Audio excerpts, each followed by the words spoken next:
Hello everyone. कैसे हो आप सब? आई होप आप सभी लोग बढ़िया हो गए। तो प्रीवियस पेपर को सॉल्व करने की सीरीज में आज हम 2021 के पेपर को सॉल्व करना सीखने वाले हैं। तो क्लास को पूरा जरूर देखिएगा। चलिए आज के अपनी इस क्लास को शुरू करते हैं। तो हमारे सामने 2021 का पेपर है, वो ओपन हो गया है। पहला क्वेश्चन देख लेते हैं। पहला क्वेश्चन है ता प्रत्यय वाले। ठीक है, थोड़ा सा इसका कलर बदल लेते हैं। ओके, ता प्रत्यय वाला शब्द है। इनमें से देखो यहाँ पे चार शब्द दिए गए हैं और बताना है कि ता प्रत्यय वाला शब्द कौन है। अब आप यहाँ पे नोटिस करो, देखो सबके लास्ट में ता तो दिया गया है ना। लेकिन जैसे अपन ने इसका ता हटा दिया तो ये क्या बचा? छा बचा, ये पी बचा और ये माँ बचा। ये तीनों ही कोई शब्द नहीं है। अगर हम इसकी प्रत्यय को हटा देते हैं तो यहाँ पे कोई भी शब्द नहीं मिलता है। ठीक है, तो प्रत्यय हमेशा किसी शब्द के पीछे लगाई जाती है। जैसे कि अब हम क्वेश्चन नंबर इसका जो पहला ऑप्शन दिया गया है इसको देखते हैं। जैसे कि मान लीजिए इसमें से हमने ता प्रत्यय को हटा दिया तो हमें क्या शब्द मिला? कर्मठ मिला। और कर्मठ एक हमारा शब्द होता है। ठीक है, तो इसके लास्ट में तो सभी में ता है। लेकिन लेकिन जो बी सी और डी ऑप्शन है ये हमारे प्रत्यय नहीं होंगे। क्यों नहीं होंगे? क्योंकि अगर हम ता को हटाते हैं तो फिर हमें यहाँ पे कोई शब्द नहीं मिलता है। माँ मिल रहा है, पी मिल रहा है और छा मिल रहा है, ये कोई शब्द नहीं होते हैं। लेकिन जैसे ही हमने कर्मठता में से ता प्रत्यय हटाई तो हमें मिला शब्द कर्मठ। कर्मठ क्या होता है? एक शब्द होता है। इसलिए ता प्रत्यय वाला शब्द क्या होगा? कर्मठ होगा। ये ऑप्शन इसका करेक्ट आंसर हो जाएगा। चलिए आगे बढ़ते हैं, अगला क्वेश्चन देखते हैं। अगला क्वेश्चन है कौन सी शब्द जोड़ी मेल नहीं खाती? इनमें से ऐसी कौन सी जोड़ी है जो मेल नहीं खाती? उचित अनुचित, अपेक्षा उपेक्षा, विजय पराजय, लालन पालन। देखो उचित का विलोम होता है अनुचित, अपेक्षा का विलोम होता है उपेक्षा, विजय का विलोम होता है पराजय। लेकिन लालन और पालन जो यहाँ पे ये शब्द दिए गए हैं ना, लालन और पालन, ये दोनों समानार्थी शब्द हैं। समानार्थी शब्द का मतलब है दोनों का अर्थ कैसा है? सेम है। लालन का मतलब और पालन का मतलब दोनों का एक ही मतलब है। ठीक है, तो इसका आंसर क्या होगा? डी ऑप्शन होगा। ए बी सी जो ऑप्शन दिए गए हैं उसमें सभी के विलोम शब्द दिए गए हैं, लेकिन डी ऑप्शन में आपको समानार्थी शब्द दिया गया है। इसलिए में जो इसमें से जो अलग है, मेल नहीं खाता है, वो क्या है? लालन पालन है। ठीक है, तो इसका आंसर हो जाएगा लालन पालन। आगे बढ़ते हैं, अगला क्वेश्चन देखते हैं। प्रश्न नंबर 3 है वन का पर्यायवाची नहीं है। वन का पर्यायवाची नहीं है अरण्य, जम्बुक, कानन और विपिन। देखिए इसमें से जो जम्बुक शब्द है, ठीक है, ये वन का पर्यायवाची शब्द नहीं होता है। आरण्य भी होता है, कानन भी होता है और विपिन भी होता है, लेकिन जम्बुक नहीं होता है। तो इसका जो पर्यायवाची नहीं होगा वो जम्बुक हो जाएगा। आगे बढ़ते हैं, अगला क्वेश्चन देखते हैं। ओके, अगला क्वेश्चन है प्रश्न नंबर 4। अरे भूकंप आ गया, वाक्य किस प्रकार का है? देखो यहाँ पे देखते ही आपको पता लग जाना चाहिए। यहाँ पे अरे लिखा हुआ है, अगर कहीं पे लिखे अरे ओ, ठीक है, जब अपन चौंक कर बोलते हैं अरे ये क्या हो गया, ओ ये कौन आ गया, इस तरीके से जब अपन बोलते हैं ना, मतलब हम एकदम से चौंक जाते हैं, वो वाक्य कहलाते हैं विस्मयादि बोधक वाक्य। कौन से वाक्य कहलाते हैं? विस्मयादि बोधक वाक्य। ठीक है, और इनमें एक चिन्ह भी लगा रहता है, ऐसा उल्टा उल्टा इसमें एक चिन्ह भी लगा रहता है। इससे भी आप समझ सकते हो कि कौन सा वाक्य है, विस्मयादि बोधक वाक्य है। ठीक है, तो इस चिन्ह को भी याद रखना। जैसे कि देखो यहाँ पे अरे के बाद ये चिन्ह लगा हुआ है, लगा हुआ है ना। हाँ, तो इसमें कौन सा वाक्य होगा? विस्मयादि सूचक वाक्य होगा। सी ऑप्शन इसका करेक्ट आंसर हो जाएगा। प्रश्न नंबर 4 का सी, विस्मयादि सूचक। आगे बढ़ते हैं, अगला क्वेश्चन देखते हैं। प्रश्न नंबर 5, किस शब्द की वर्तनी अशुद्ध है? यहाँ पे चार शब्द दिए गए हैं और हमें बताना है किसकी जो वर्तनी है वो अशुद्ध है। तो इसमें जो अशुद्ध वर्तनी है वो आशीर्वाद की है। ये आशीर्वाद काफी बार पूछा गया है। आशीर्वाद देखो इस तरीके से नहीं लिखते हैं। आशीर्वाद को लिखने का जो सही तरीका होता है वो कुछ ए है, आशीर्वाद। ठीक है, तो यहाँ पे इसकी जो अशुद्ध वर्तनी है वो आशीर्वाद की है। सी ऑप्शन इसका करेक्ट आंसर हो जाएगा। चलो बढ़ते हैं अगले क्वेश्चन पे, जो कि है प्रश्न नंबर 6। प्रश्न नंबर 6 में बोला गया है ओमकारेश्वर किस नदी के तट पर स्थित है? ओमकारेश्वर की बात की गई है, काफी बार ये क्वेश्चन आ चुका है, इंपॉर्टेंट है। तो ओमकारेश्वर नर्मदा नदी के किनारे स्थित है। कौन सी नदी के किनारे? नर्मदा नदी के किनारे। तो क्वेश्चन नंबर 6 का आंसर हो जाएगा नर्मदा नदी। चलो अगला क्वेश्चन देखते हैं, 7वां। अधिनायक शब्द में उपसर्ग क्या है? जो अधिनायक लिखा हुआ है इसमें उपसर्ग बताना है। देखो आपको पता है उपसर्ग कैसे निकालते हैं, मैंने क्लास में आपको बताया हुआ है या मैम ने आपको क्लास में बताया होगा। अधिनायक शब्द में से उपसर्ग निकालने के लिए क्या करते हैं, इसमें आगे से शब्दों को हटाते हैं। अब अधिनायक में से आप अधि को हटा दोगे तो आपको शब्द क्या मिलेगा? नायक। नायक एक शब्द होता है ना? तो इसमें उपसर्ग क्या हो जाएगा? जो शब्द आगे लगाया गया है वो क्या होता है? उपसर्ग होता है। ठीक है, तो इसमें उपसर्ग होगा अधि और शब्द हो जाएगा नायक। उपसर्ग पूछा गया था तो बी ऑप्शन अधि इसका करेक्ट आंसर हो जाएगा। अधिनायक में जो उपसर्ग है वो क्या है? बी ऑप्शन अधि है। चलो आगे बढ़ते हैं, अगला क्वेश्चन देखते हैं। प्रश्न नंबर 8 है, कुंडलियां छंद किस छंद को मिलाकर बनती हैं? ये भी काफी बार पूछा गया है क्वेश्चन। जो कुंडलियां छंद है वो किस प्रकार के छंद को मिलाकर बनती हैं? तो कुंडलियां बनाने के लिए दोहा और रोला छंद को मिलाया जाता है। किस छंद को मिलाया जाता है? दोहा और रोला छंद को। इसका आंसर हो जाएगा बी ऑप्शन, दोहा और रोला। आगे बढ़ते हैं, अगला क्वेश्चन देखते हैं। अगला क्वेश्चन है प्रश्न नंबर 9। बेह बेहग बिंद का आश्रय है। थोड़ा सा ये मिस प्रिंट हो गया है, कुछ इस तरीके से लिखना था, बेहग और बृंद। बेहग बिंद का आश्रय है, तो बेहग बिंद का आश्रय होता है पंछियों का समूह। किसका समूह? पक्षियों का। पक्षियों के समूह को बोलते हैं बेहग बिंद। यहाँ पे गा बिंद के साथ चला गया है, थोड़ा सा मिस प्रिंट है। बेहग बिंद लिखा हुआ है, इसका मतलब होता है पक्षियों का समूह। आगे बढ़ते हैं, अगला क्वेश्चन देखते हैं। नंदन बंसी फूल उठी बाय छोटी सी कुटिया मेरी में कौन सा अलंकार है? नंदन बंसी फूल उठी बाय छोटी सी कुटिया मेरी। देखो यहाँ पे जो कुटिया है ना, उसकी तुलना की गई है किससे? नंदन वन से की गई है ना? नंदन वन की तुलना किससे की गई है? कुटिया से की गई है। तो जहां पे भी किसी की तुलना की जाए वहां पे कौन सा अलंकार होता है? उपमा अलंकार होता है। ये ऑप्शन इसका करेक्ट आंसर हो जाएगा। देखो आपको पंक्ति को पढ़ने में ही समझ में आ रहा होगा। नंदन बंसी, नंदन बंसी फूल उठी वह छोटी सी कुटिया मेरी, मतलब जो मेरी छोटी सी कुटिया है वो नंदन बन जैसी फूल उठी। तो यहाँ पे तुलना की जा रही है, तो ए ऑप्शन इसका करेक्ट आंसर हो जाएगा। आगे बढ़ते हैं, अगला क्वेश्चन देखते हैं। अगला प्रश्न है 11, प्रश्न नंबर 11। निम्नलिखित रचनाकारों में से किसका संबंध राजस्थान से था? ये क्वेश्चन भी आई होप बहुत बार पूछा गया है। ठीक है, बिल्कुल रट लेना। तो इनमें से जिसका संबंध राजस्थान से था वो हमारी मीराबाई थी। मीराबाई राजस्थान के एक राज परिवार की बहू थी, शायद बेटी भी थी। तो मीराबाई का संबंध कहाँ से था? राजस्थान से था। इसके बाद आगे बढ़ते हैं, अगला क्वेश्चन है प्रश्न नंबर 12। जगन्नाथ शब्द किस संधि का उदाहरण है? देखो जो जगन्नाथ शब्द है ना, वो व्यंजन संधि का उदाहरण होता है। अब कैसे होता है? तो जगन्नाथ को लिखते हैं जगत प्लस नाथ। ठीक है, देखो यहाँ पे ता आ रहा है ना? व्यंजन में परिवर्तन हो रहा है ना, दो शब्दों के मिलने से, दो वर्णों के मिलने से, तो यहाँ पे व्यंजन शब्द ही है। ओके, ये ता है ना वो ना में बदल जाता है, तो ये जगन्नाथ हो जाता है। तो यहाँ पे व्यंजन संधि है। एंड क्लास में आपको बिल्कुल डिटेल में पढ़ाया गया है संधि कैसे आप पता करोगे कि किस टॉपिक में या किस शब्द में कौन सी संधि है। आगे बढ़ते हैं, अगला क्वेश्चन देखते हैं जो कि है प्रश्न नंबर 13। अनल अनिल शब्द युग्म के सही अर्थ हैं। देखो इस अनल का मतलब होता है आग। मैं सिंपली आपको बता देता हूं, अनल का मतलब होता है क्या? आग। ठीक है, और अनिल, जो ये अनिल लिखा हुआ है ना, आ छोटा नी छोटा ला, अनिल, इसका मतलब होता है हवा। अनल और अनिल थोड़ा सा पढ़ने में सेम है, लेकिन इनके मतलब है वो बहुत ही अलग होते हैं। तो अनिल का मतलब होता है आग और अनिल का मतलब होता है हवा। ये ऑप्शन इसका करेक्ट आंसर हो जाएगा। ठीक है, अनल का आग और अनिल का हवा। आगे बढ़ते हैं, अगला क्वेश्चन देखते हैं। प्रश्न नंबर 14। महा अजय संसार रिपु जीति सकई सुबीर पंक्ति किस कवि द्वारा लिखी गई है? महा अजय संसार रिपु जीति सकई सुबीर। देखो ये पढ़ने में ही समझ में आ रहा है कि जो पंक्ति लिखी है वो तुलसीदास जी ने लिखी है। बी ऑप्शन क्या हो जाएगा इसका? एकदम करेक्ट आंसर हो जाएगा। तो क्वेश्चन नंबर 14 का आंसर क्या है? बी ऑप्शन है। इसके बाद आगे बढ़ते हैं, अगला क्वेश्चन। प्रश्न नंबर 15 है, नव संवत्सर जिस माह में आता है उसका नाम है। तो कोई हिंदुओं का जो नव संवत्सर है वो चैत मास से स्टार्ट होता है।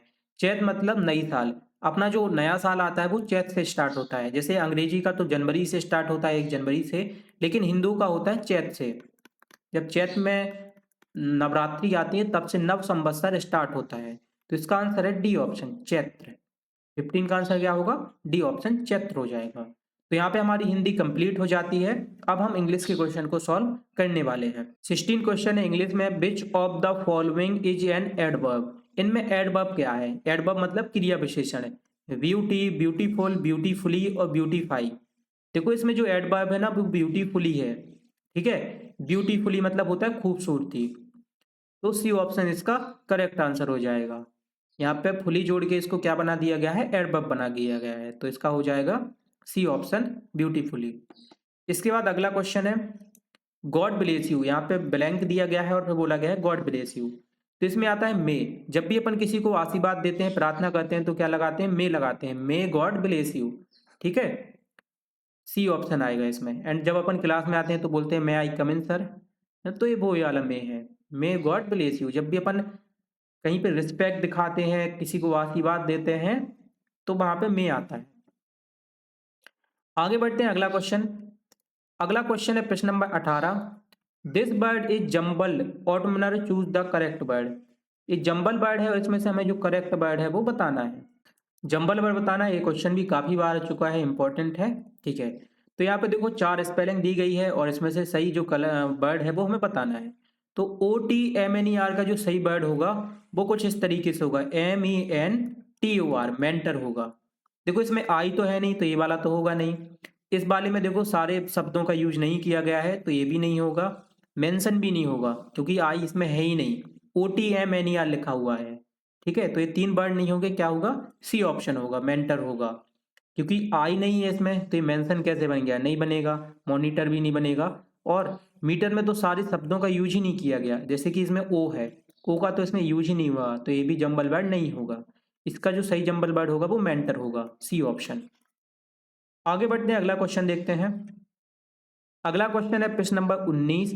Choose the correct form of tense in the following sentence. They went to market, they went to market, इसमें कौन सा सेंटेंस है। देखो बिल्कुल सिंपल सा वाक्य है, बे बाजार जाते थे। अब मैंने तो आपको हिंदी में बता दिया तो आप समझ गए होगे। देखो अपन को कैसे पता चला कि पास्ट का है, यहाँ पे बेंट लिखा हुआ है, ठीक है। तो जो पास्ट इंडेफिनेट होता है ना, क्या होता है, पास्ट इंडेफिनेट, ठीक है। यहाँ पे मैं शॉर्ट में लिख देता हूं। इसमें आती है वर्ब की सेकंड फॉर्म। कौन सी फॉर्म आएगी, सेकंड फॉर्म आएगी। तो गो की सेकंड फॉर्म क्या होती है, गो की सेकंड फॉर्म होती है बेंट। और यहाँ पे बेंट का यूज किया गया है, तो इसलिए पास्ट इंडेफिनेट है। अगर गो का यूज किया जाता तो ये प्रेजेंट इंडेफिनेट होता, ठीक है। तो इससे हमें पता चल गया कि कौन सा सेंटेंस है, पास्ट इंडेफिनेट है। बी ऑप्शन इसका करेक्ट आंसर हो जाएगा। ओके, आगे बढ़ते हैं, अगला क्वेश्चन देखते हैं। एंड अगला क्वेश्चन है प्रश्न number 20। My dead dash brother obviously is dead dash than me. My brother obviously is than me. देखो इसमें आएगा इल्डर और ओल्डर। माई इल्डर ब्रदर मतलब कि मेरे बड़े भाई, ऑब्वियसली जाहिर सी बात है मुझसे कैसे होंगे, ओल्डर होंगे, पुराने होंगे या बड़े होंगे। ओल्डर का मतलब होता है बड़े, ठीक है। इल्डर यानी भी बड़ा होता है। तो इसमें आएगा 20 का होगा ए ऑप्शन। और इस क्वेश्चन को मैं काफी बार करा चुका हूं, है ना, 2-3 बार तो करा दिया है। और मैंने आपको सभी बार इस क्वेश्चन को समझाया है कि इल्डर ओल्डर किस तरीके से आया है। तो माई इल्डर ब्रदर यानी मेरा बड़ा भाई, जाहिर सी बात है वो मुझसे कैसा होगा, बड़ा होगा, ओल्डर देन मी। चलो आगे बढ़ते हैं, अगला क्वेश्चन देखते हैं 21। इसके बाद है 21। There is not water in the bucket. देखो जहां पे भी वाटर आए वहां पे मच का यूज किया जाता है, ठीक है। अब पानी ऐसा तो है नहीं कि उसको गिना जा सके कि 1 2 3 4, ऐसे गिनते तो है नहीं पानी को। पानी की अपन मात्रा का अनुभव करते हैं कि 1 बाल्टी है, 2 बाल्टी है, मतलब उसकी मात्रा, क्वांटिटी को समझते हैं। तो पानी के लिए हमेशा ज्यादातर जो यूज होता है वो मच का यूज होता है, MUCH। और ये काफी बार आ चुका है, बिल्कुल इंपॉर्टेंट है, याद रखना। अगर वाटर की बात की जाए तो वहां पे आपको मच का यूज है वो करना है। There is not much water in the bucket, यानी कि बाल्टी में पर्याप्त पानी नहीं है। चलिए आगे बढ़ते हैं, अगला क्वेश्चन है 22। विच is the correct spelled word. इनमें से जो करेक्ट स्पेलिंग वाला वर्ड है वो क्या है, बिलीव, अचीव, कॉन्सीव और रिसीव। तो इसमें से जो करेक्ट स्पेलिंग वाला वर्ड है वो क्या है, सी, रिसीव है। बाकी इनकी स्पेलिंग में थोड़ी थोड़ी सा डिस्टर्बेंस है, लेकिन रिसीव की इंग्लिश जो स्पेलिंग है वो एकदम सही है। तो 22 का आंसर हो जाएगा सी ऑप्शन, रिसीव। आगे बढ़ते हैं, अगला question 23। Ram killed Ravan, the passive voice of this sentences. देखो यहाँ पे लिखा हुआ है राम किल्ड रावण, यानी कि राम ने रावण को मारा। इसका हमें पैसिव वॉइस बनाना है। तो पैसिव वॉइस क्या आएगा, इसका पैसिव वॉइस आएगा, सबसे पहले तो आएगा रावण, फिर इसके बाद आएगा बाज, ठीक है। क्योंकि यहाँ पे a present sorry a past indefinite का सेंटेंस है। यहाँ पे देखो इसकी सेकंड फॉर्म यूज की गई है किल की, जैसे कि अपन ने थोड़ी देर पहले डिस्कस किया था कि यहाँ पे जहाँ पे भी वर्ब की सेकंड फॉर्म आती है वो पास्ट इंडेफिनिट का होता है। तो ये पास्ट इंडेफिनिट का एक्टिव वॉइस है, इसको पैसिव में बदल देंगे तो पास्ट कंटिन्यूअस की जो हेल्पिंग वर्ब है वो लगाएंगे। तो इसकी हेल्पिंग वर्ब होती है बाज। ठीक है, तो रावण बाज, इसके बाद आएगा किल्ड, वर्ब की थर्ड फॉर्म ही आएगी किल्ड बाई, और मारा किसने था, राम ने। तो ये बन जाएगा इसका। ठीक है, रावण बाज किल्ड बाई राम। तो इसका आंसर हो जाएगा कौन सा ऑप्शन, डी ऑप्शन, रावण बाज किल्ड बाई राम। पता कैसे चला कि बाज आएगा, क्योंकि देखो यहाँ पे वर्ब की सेकंड फॉर्म यूज की गई है, जिससे हमें पता चला कि सेंटेंस है वो पास्ट इंडेफिनिट का है, एंड फिर अपन ने रूल लगा के इसको पैसिव में बदल दिया। तो ये इसका आंसर हो जाएगा डी ऑप्शन। इसके बाद अगला क्वेश्चन है 24। द एलिफेंट, एलिफेंट क्या करता है, स्क्वेल, स्क्वीक, ट्रम्प्ट और हाउल। तो हाथी की जो आवाज होती है वो ट्रम्प होती है। सी ऑप्शन क्या हो जाएगा इसका करेक्ट आंसर हो जाएगा। ठीक है, ओके, आगे बढ़ते हैं, अगला क्वेश्चन देखते हैं 25। Behaviour that show high moral standard is called, behaviour that show high moral standard is called. तो इसको बोलते हैं दोस्तों वर्च्यू। क्या बोलते हैं, वर्च्यू बोलते हैं। सी ऑप्शन इसका करेक्ट आंसर हो जाएगा। जब आपका बिहेवियर हाई मोरल को शो करे, ठीक है, मतलब बहुत ही अच्छा हो। देखो मोरल का मतलब होता है आपका बोलने का तरीका, एक जो स्टैंडर्ड हो वो बहुत ही अच्छा हो। ठीक है, जैसे कोई बच्चा होता है वो साफ सुथरी ड्रेस पहने अच्छे से बात करता है, तमीज में बात करता है, तो अपन बोलते हैं मोरली अच्छा बच्चा है। तो भाई इसका मतलब होता है, तो इसका आंसर होता है virtue. Behaviour that show high moral standard is called virtue. And अगला क्वेश्चन है प्रश्न number 26। Give the plural form of dear, dear का प्लूरल क्या होगा। तो एक सिंपल सा रूल होता है बेटा, डियर का जो प्लूरल होता है DEER डियर, इसका प्लूरल डियर ही होता है। ठीक है, डियर का प्लूरल क्या होता है, डियर ही होता है। जैसे कि न्यू लिखा हुआ है, इस न्यूज का, सॉरी न्यूज, न्यूज का प्लूरल क्या होता है, न्यूज ही होता है ना। न्यूज का प्लूरल क्या होता है, न्यूज होता है। उसी तरीके से डियर का प्लूरल क्या होता है, डियर ही होता है। ये ऑप्शन इसका करेक्ट आंसर होगा। आगे बढ़ते हैं, अगला क्वेश्चन देखते हैं। 27 क्वेश्चन है, he said Jaya is dancing, the indirect speech is, he said Jaya is dancing, इसका इनडायरेक्ट बताना है। देखो सबसे पहले तो आएगा ही सेड, इसके बाद इसको दैट से जोड़ देंगे तो हो जाएगा ही सेड दैट, इसके बाद आएगा जया। ठीक है, अब इज है हमारा वो बदल जाएगा किसमें, बाज में, जया बाज डांसिंग। ये क्या हो जाएगा इसका करेक्ट हो जाएगा। तो ये ऑप्शन क्या है इसका करेक्ट आंसर है। एंड इनडायरेक्ट से डायरेक्ट कैसे बनाते हैं, डायरेक्ट से इनडायरेक्ट कैसे बनाते हैं, ये सारा आपको क्लास में सिखाया गया है। मूव करते हैं अगले क्वेश्चन पे 28। द वेदर रिपोर्ट से इट रेन टूडे, यानी कि जो मौसम की रिपोर्ट है वो कह रही है कि आज बारिश हो सकती है। तो इसमें क्या आएगा, कैन आएगा, मे आएगा, शुड आएगा और आउट टू आएगा। देखो जहाँ पे नम्र निवेदन प्रार्थना की जाती है, रिस्पेक्ट की जाती है, वहां पे मे आएगा, है ना। लेकिन यहाँ पे मे नहीं आएगा क्योंकि बताया जा रहा है कि आज वेदर रिपोर्ट आई है, जो मौसम की सूचना आई है उसमें बताया गया कि बारिश हो सकती है। तो हो सकती है के लिए यहाँ पे क्या आएगा, कैन आएगा। ठीक है, कैन का मतलब क्या होता है, हो सकना होता है। ठीक है, संभावना है, तो जहां पे भी संभावना की बात होती है वहां पे कैन आता है। कंफर्म तो है नहीं कि बारिश होगी, है ना। इट कैन रेन टूडे मतलब बारिश की हो सकती है, कंफर्म नहीं है। ठीक है, तो 28 का हो जाएगा ए ऑप्शन कैन। आगे बढ़ते हैं, अगला क्वेश्चन है 29। The rhyming word of high, high का राइमिंग वर्ड क्या होगा। देखो राइमिंग वर्ड वही वर्ड होते हैं जिनको पढ़ने में कैसा हो, एक जैसा हो। जैसे कि फिश का होता है डिस्क, फिश डिस्क, पढ़ने में कैसे हैं, एक जैसे हैं। उसी तरीके से हाई लिखा हुआ है, क्या लिखा हुआ है, हाई। अब बताना है कि पढ़ने में इसके जैसा कौन है, आप खुद मैं पढ़ के बताऊंगा, आप समझ जाना कौन सा है। ठीक है, टीन, बीन, टी और टाई, टी बीन टाई और टी। समझ में आ रहा है कि टाई है वो इसका राइमिंग वर्ड है। ठीक है, ये हाई लिखा हुआ है और ये टाई लिखा हुआ है। सी ऑप्शन इसका करेक्ट आंसर हो जाएगा। मूव करते हैं अगले क्वेश्चन पे। क्वेश्चन नंबर 30 है, the correct antonym of word stale is, stale का करेक्ट एंटोनेम क्या है। देखो स्टेल यानी होता है बासा, पुराना। क्या होता है, बासा, पुराना। तो इसका एंटोनेम क्या होगा, विलोम क्या होगा। बासा का होता है फ्रेश, ताजा। तो ताजा हो जाएगा इसका क्या एंटोनेम हो जाएगा, विलोम हो जाएगा। डी ऑप्शन क्या है इसका करेक्ट आंसर है। तो इस तरीके से हमारी इंग्लिश भी खत्म हो जाती है। अब हम इन्वायरमेंट यानी कि पर्यावरण के क्वेश्चन को सॉल्व करने वाले हैं। अगला प्रश्न है प्रश्न नंबर 31। Famous Indian ornithologist his, Bharat के प्रसिद्ध पक्षी विज्ञानी हैं। तो भारत के जो प्रसिद्ध पक्षी विज्ञानी है वो डॉक्टर सलीम अली है, सालिम अली है। ठीक है, बी ऑप्शन क्या होगा इसका करेक्ट आंसर हो जाएगा, डॉक्टर सालिम अली। आगे बढ़ते हैं, अगला question 32। The term ecosystem was proposed by, पारिस्थितिक तंत्र शब्द के उपयोग का श्रेय दिया जाता है। तो पारिस्थितिक तंत्र शब्द का उपयोग का जो श्रेय है वो टेंसले को दिया जाता है। सी ऑप्शन क्या होगा इसका आंसर हो जाएगा टेंसले। टेंसले को पारिस्थितिक तंत्र शब्द के उपयोग का श्रेय दिया जाता है। एंड जी यहाँ पे टिक लगा हुआ है बेटा, इसको नोटिस मत करना क्योंकि किसी बच्चे का पेपर है एंड उसने ये टिक लगाया हुआ है। मैं आपको इसका आंसर है वो गोला करके बता रहा हूँ, ठीक है, तो उसको आप याद करना। अगला क्वेश्चन है प्रश्न नंबर 33। What is the outer and the uppermost layer of the earth called, पृथ्वी की सबसे बाहरी व ऊपरी परत को कहते हैं। तो पृथ्वी की जो सबसे बाहरी और ऊपरी परत है उसको कहते हैं भूपर्पटी, यानी कि अर्थ क्रस्ट। क्या कहते हैं उसको, अर्थ क्रस्ट कहते हैं। ए ऑप्शन इसका करेक्ट आंसर होगा। अगला क्वेश्चन है 34। कुनैन मेडिसिन इज मेड ऑफ, यानी कुनैन नामक दवा बनाई जाती है। जो कुनैन नामक दवा है वो किससे बनाई जाती है, चिकल वृक्ष से, सिनकोना वृक्ष से, नीम वृक्ष से और ताड़ वृक्ष से।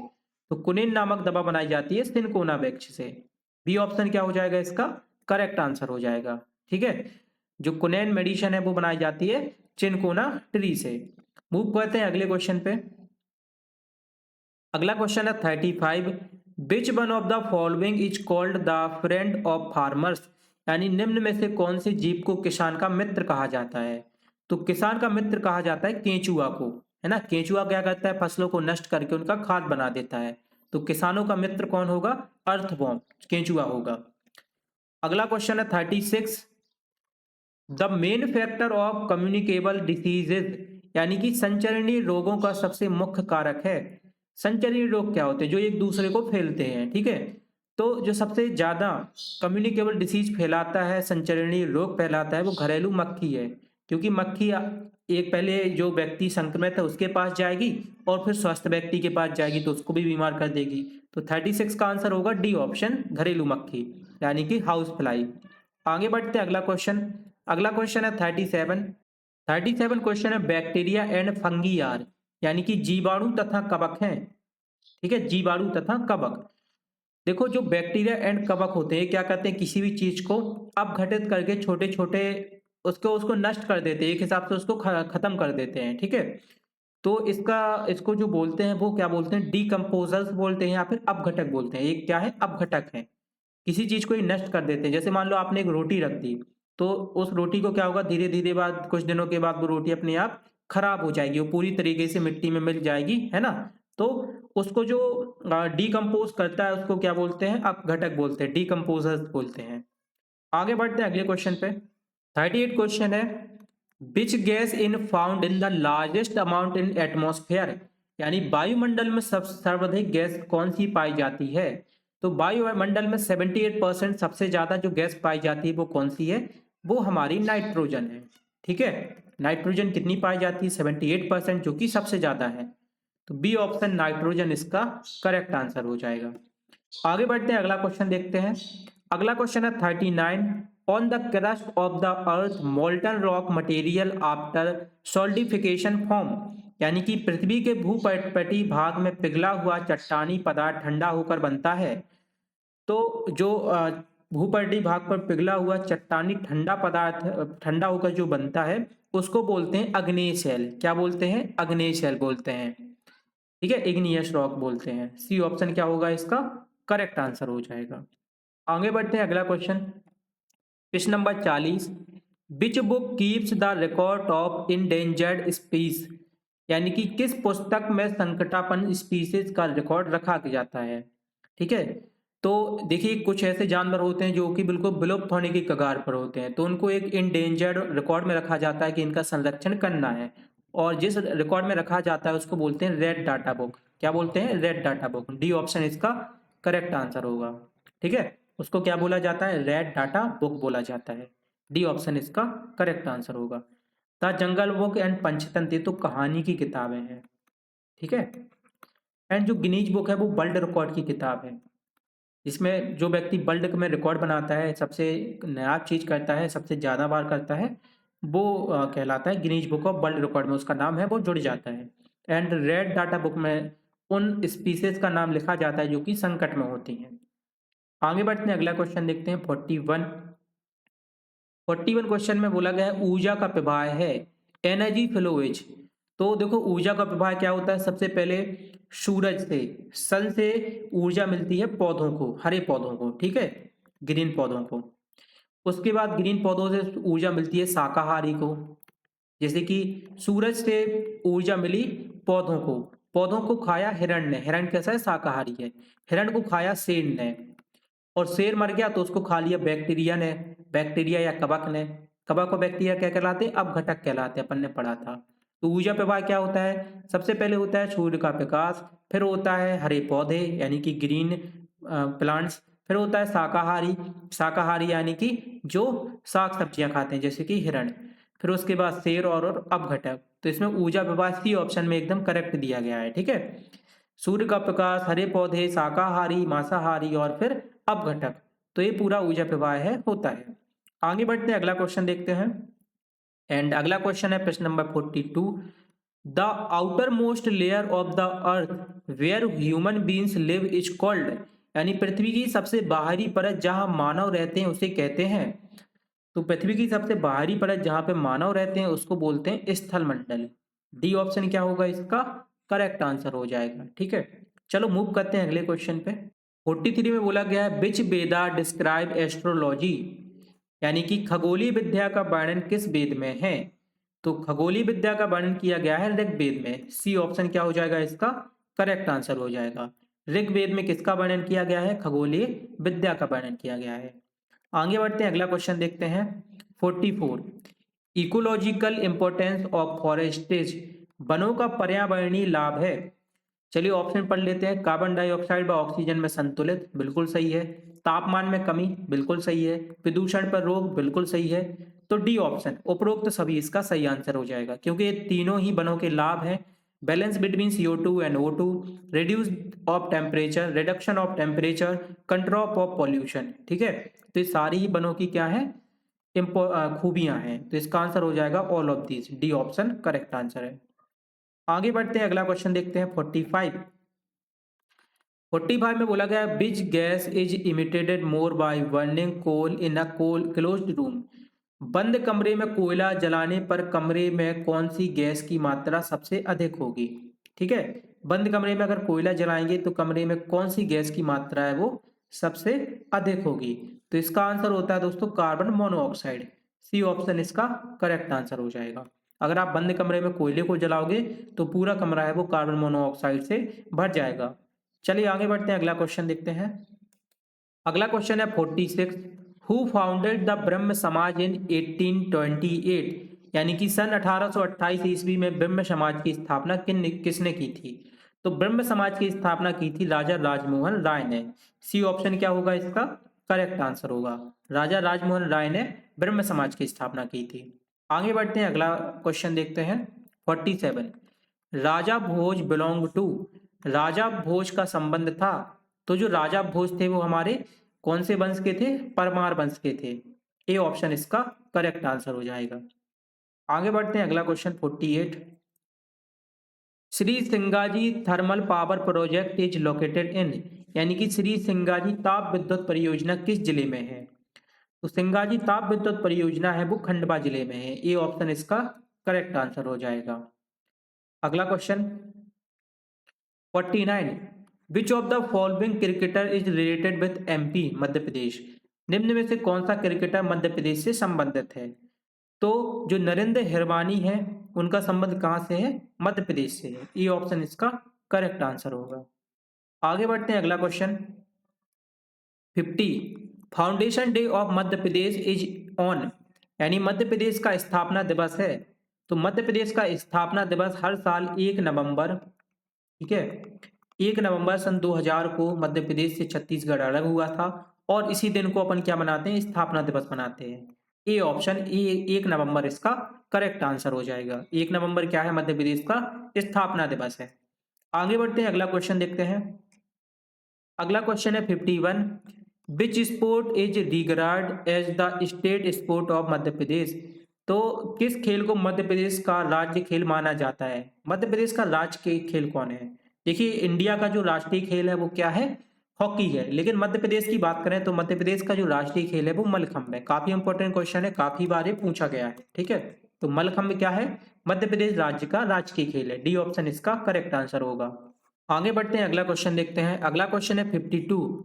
Recently discovered the Bunder diamond mine Buxwaha is in the district of?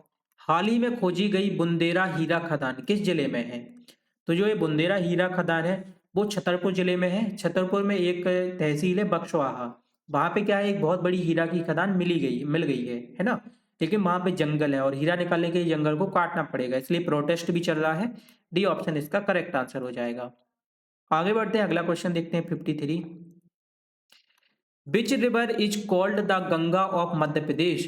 किस नदी को मध्य प्रदेश की गंगा कहा जाता है? तो मध्य प्रदेश में एक ही फेमस नदी है, वो कौन सी है? नर्मदा है। लेकिन इसका आंसर नर्मदा नहीं है। ठीक है, बेतवा नदी को मध्य प्रदेश की क्या कहा जाता है? गंगा कहा जाता है। बी ऑप्शन इसका करेक्ट आंसर होगा। बेतवा क्या है? मध्य प्रदेश की गंगा है।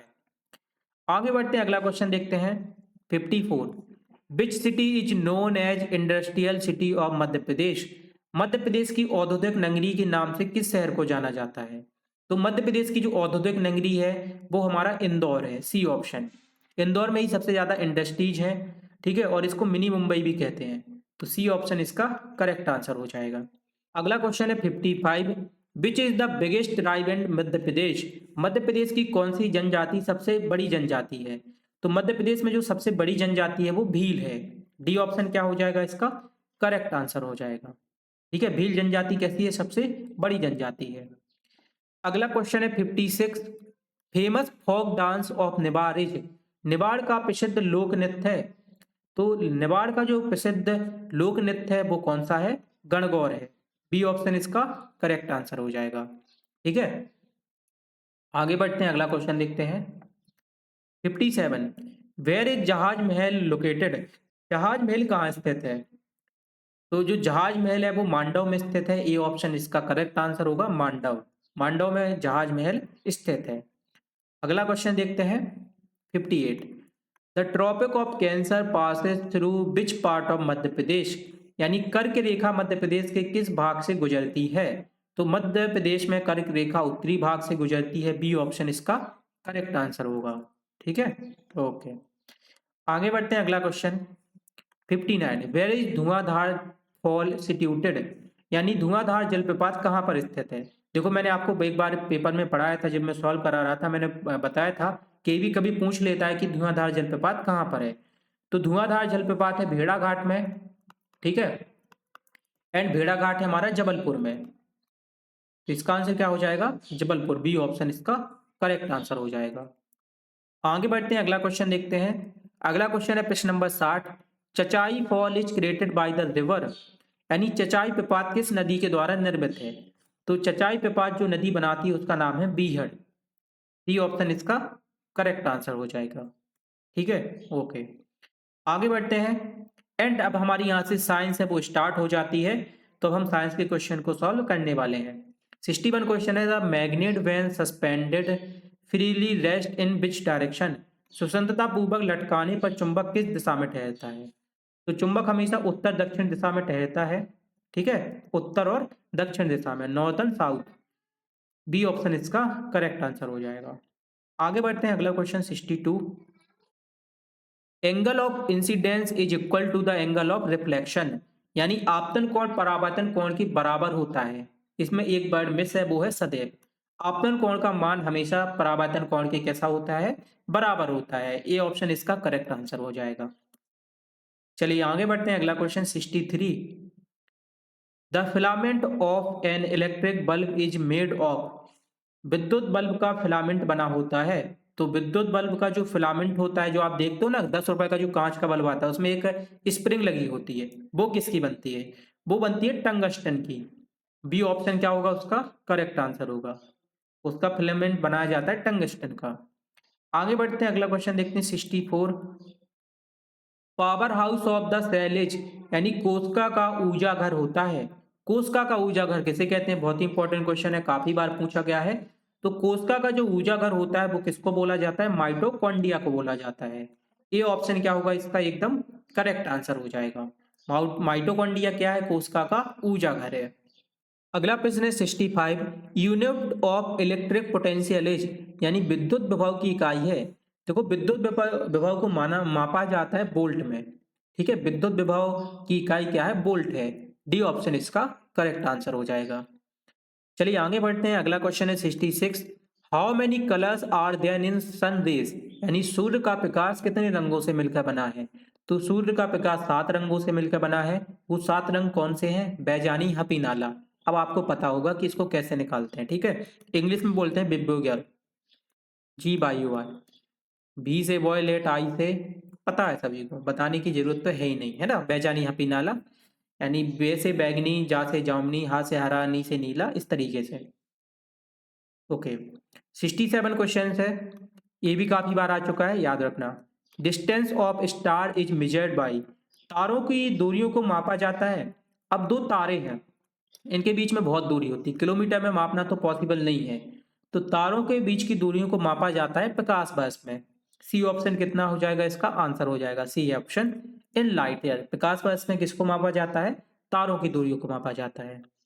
आगे बढ़ते हैं। अगला क्वेश्चन है 68, what is the infinite source of energy in the sun, यानी कि सूर्य की असीमित ऊर्जा का स्रोत क्या है? तो सूर्य में जो असीमित ऊर्जा का स्रोत है वो नाभिकीय संलयन है। ए ऑप्शन क्या होगा इसका? करेक्ट आंसर होगा। न्यूक्लियर फ्यूजन के कारण सूर्य में असीमित ऊर्जा है वो पाई जाती है। आगे बढ़ते हैं, अगला क्वेश्चन देखते हैं 69, example of renewable energy resources, यानी कि नवीकरणीय ऊर्जा स्रोत का उदाहरण है। तो नवीकरणीय ऊर्जा स्रोत बायो ऊर्जा होती है जिससे कि प्रदूषण नहीं फैलता है। तो इसका आंसर हो जाएगा सौर ऊर्जा।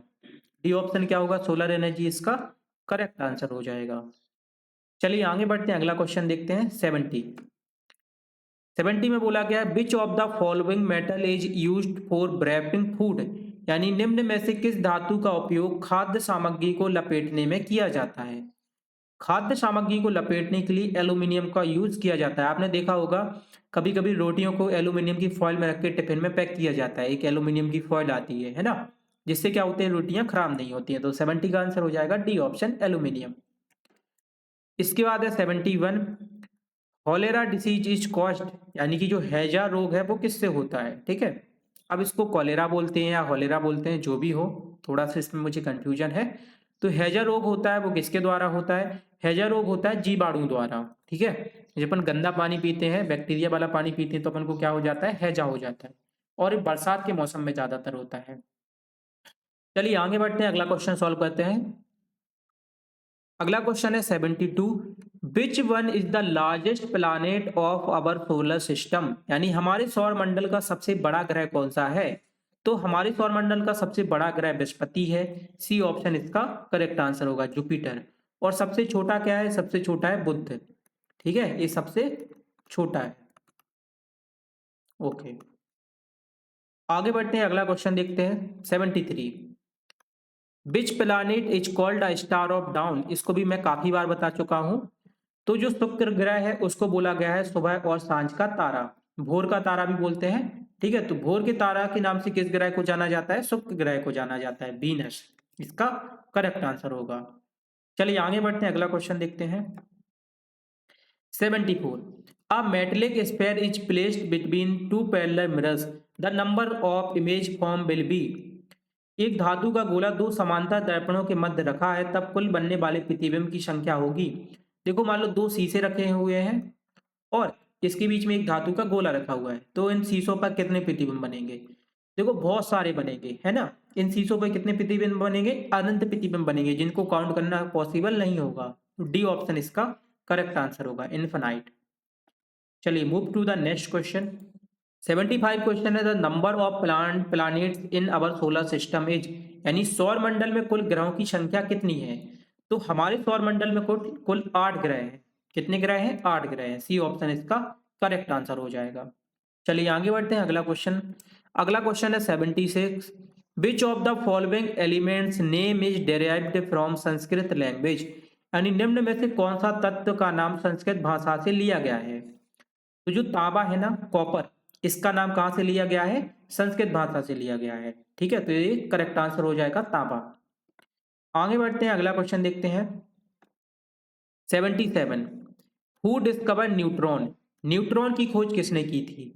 तो न्यूट्रॉन की जो खोज है वो चैडविक ने की थी। सी ऑप्शन क्या होगा इसका?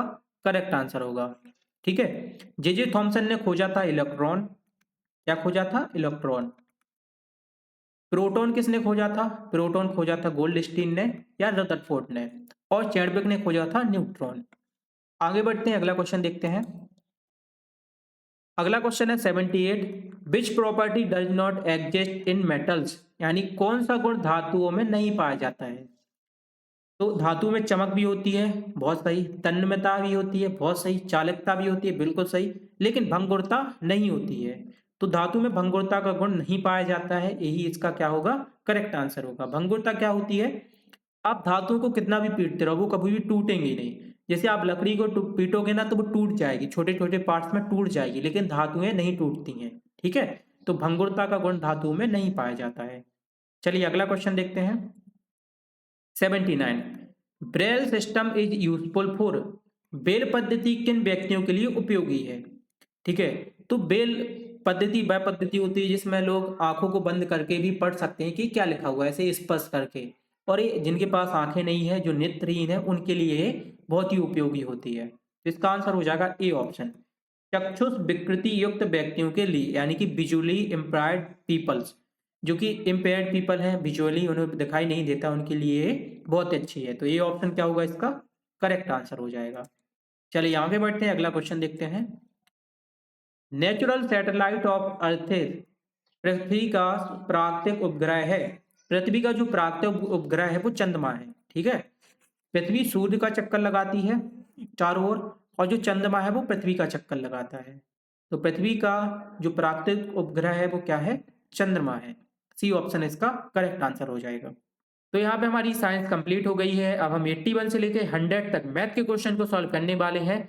तो आप सभी लोग पेन कॉपी लेकर जरूर बैठिएगा, बिना पेन कॉपी लेकर नहीं बैठना है, क्योंकि मैथ देखने वाली चीज नहीं है, इसको समझना भी बहुत जरूरी होता है। तो चलिए बच्चों, अपनी मैथ की क्लास को भी शुरू करते हैं। तो पहला क्वेश्चन है हमारा 81, जो कि मैथ से है। क्वेश्चन में बोला गया है, how many rational numbers are there between any two rational number?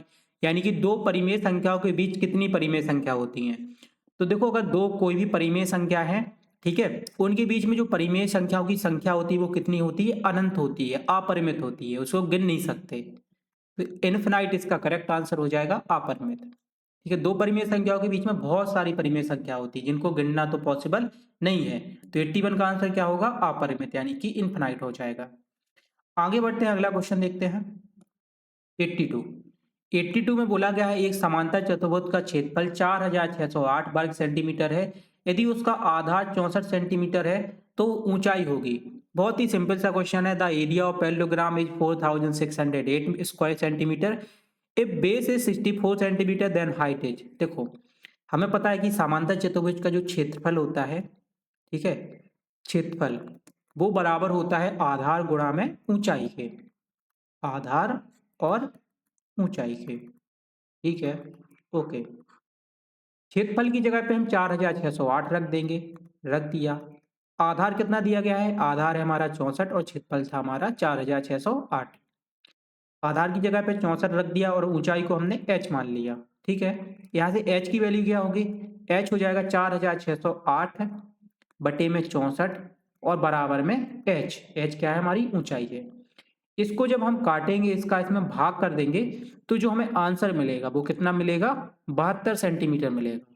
ठीक है, आप भाग कर सकते हो। थोड़ा सा इसको अपन सिंपल कर लेते हैं। क्या इस 16 से काट के देखें? 16 दूनी 32 आएगा, 8 और 6 14 बचेगा, 16 128 आएगा, तो फिर 12 बचेगा। हाँ, ये 16 से कट जाएगा। देखो, 16 से ऊपर काटा तो 16 दूनी 32, फिर बचा ये कितना? ये बचा हमारा 14, तो 140 हो गया। 8 बार जाएगा तो आएगा 128, फिर बचेगा 12, तो फिर ये भी 128 हो जाएगा, तो ये 288 आ गया। यहाँ पे 16 से 64 को काटेंगे तो 16 दूनी 32 और 4 बार में आएगा 64। ठीक है, तो हमें मिल गया 288 बटे में 4। अब इस 288 को काटेंगे तो 4 7 28 और 4 दूनी 8, यानी कि जो हमारी हाइट है वो कितनी है, 72 सेंटीमीटर है। तो 82 का आंसर क्या होगा, सी ऑप्शन 72 सेंटीमीटर इसका करेक्ट आंसर हो जाएगा। ये फॉर्मूला याद रखना, समांतर चतुर्भुज का क्षेत्रफल क्या होता है, आधार गुणा ऊंचाई होता है। क्षेत्रफल हमें दिया गया था, आधार दिया गया था, ऊंचाई को हमने कैलकुलेट कर लिया, तो ऊंचाई हमारी कितनी आई, 72 सेंटीमीटर आई। चलिए अगला क्वेश्चन देखते हैं 83। एक टीवी को 5,000 रुपए में खरीदा है एवं उसे 4,000 में बेच दिया, तब हानि प्रतिशत होगा। A TV is purchased at 5,000 and sold at 4,000, find the loss percent. देखो, क्रय मूल्य क्या है, क्रय मूल्य यानी कि कॉस्ट प्राइस, ठीक है, इसको हम शॉर्ट में लिखते हैं सीपी। क्रय मूल्य कहलाता है कॉस्ट प्राइस यानी कि सीपी। सीपी है हमारा 5,000, ठीक है। सेल प्राइस यानी कि एसपी, विक्रय मूल्य, विक्रय मूल्य कितना है, 4,000 है। 5 में खरीदा, 4 में बेच दिया, तो इसमें तो हानि हो रही है, लॉस हो रहा है, ठीक है। लॉस यानी कि हानि, हानि कितने रुपए की हो रही है, 1,000 की हो रही है। आपने कोई चीज 5,000 में खरीदी और उसे 4,000 में बेच दिया, तो आपको कितने का घाटा हुआ, 1,000 का हुआ। अब हमें इस 1,000 रुपए का जो घाटा हुआ है इसको परसेंट में बताना है, प्रतिशत में बताना है, ठीक है। तो हानि प्रतिशत का, लॉस प्रतिशत का सूत्र होता है, मैं एक सूत्र बता देता हूँ, आपको पता भी होगा, बहुत जनरल सा सूत्र है। सूत्र क्या होता है, हानि बटे में आता है क्रय मूल्य, इसको सीपी लिख देता हूँ, ठीक है, और गुणा में आता है 100। क्लियर, बहुत बढ़िया। हानि कितनी की हुई है, 1,000 रुपए की हुई है।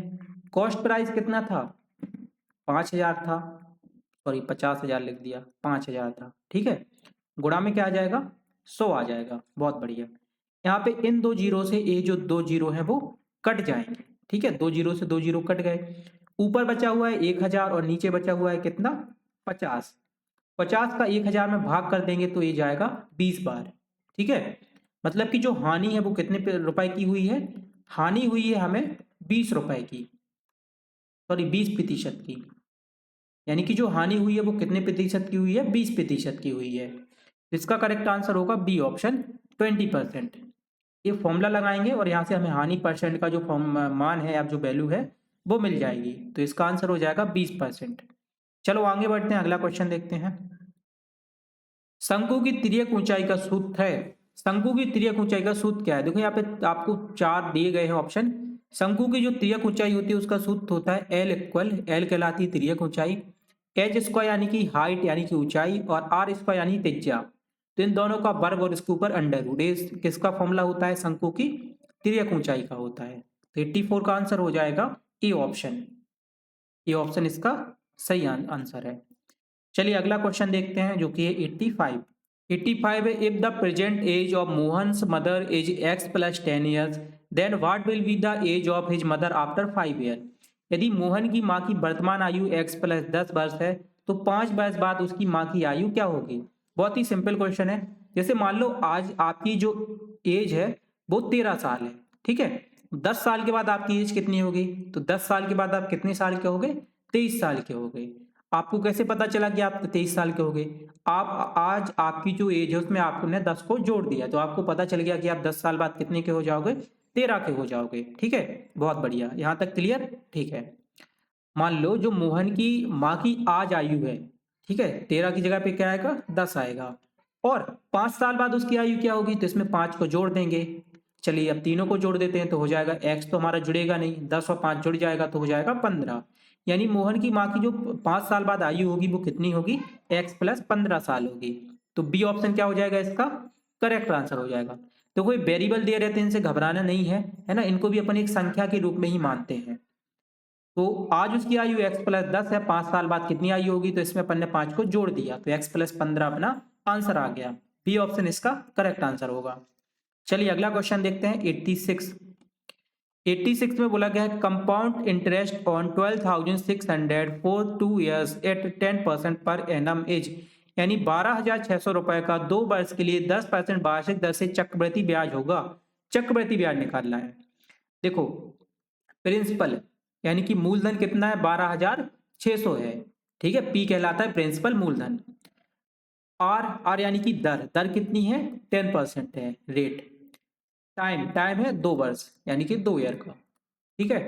अब चक्रवृद्धि ब्याज का एक सूत्र होता है, ए बराबर होता है P bracket 1 plus R upon में 100 और इसकी घात होती है टी, या आप कहीं कहीं पे एन भी लिख देते हैं, जो कि साल ही होता है, जितना समय दिया रहता है उसकी घात आती है। ठीक है, पी बराबर हो जाएगा 12,600। पी कितना दिया गया है? 12,600 दिया गया है।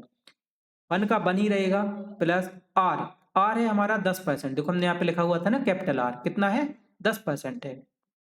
बटे में आ जाएगा 100, और इसकी घात कितनी हो जाएगी? 2 हो जाएगी, क्योंकि समय 2 साल का दिया गया है। बहुत बढ़िया। यहाँ पे होगा 12,600, इसको सॉल्व कर दो। 0 से 0 कट गया, क्या मिला? 1 प्लस 1 बटे में 10, और इसकी घात कितनी हो जाएगी? 2 हो जाएगी। ठीक है, घात कितनी हो गई? 2 हो गई। इसको भी सॉल्व कर लेते हैं।